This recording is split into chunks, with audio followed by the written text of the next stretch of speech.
وہ کون سے صحابی ہیں جن کی وفات یکم محرم کو ہوئی تھی؟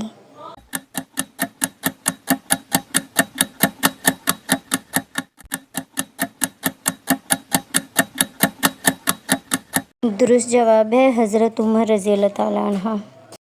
وہ کون سے امام ہیں جن کو زہر دے کر شہید کیا گیا تھا؟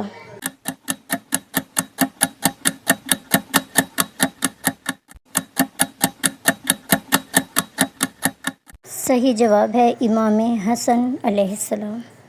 امام حسین علیہ السلام کا سب سے چھوٹا بیٹا کون تھا؟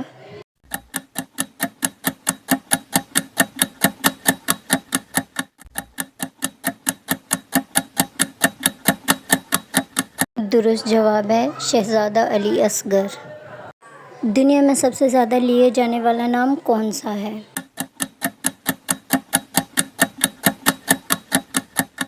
درست جواب ہے محمد۔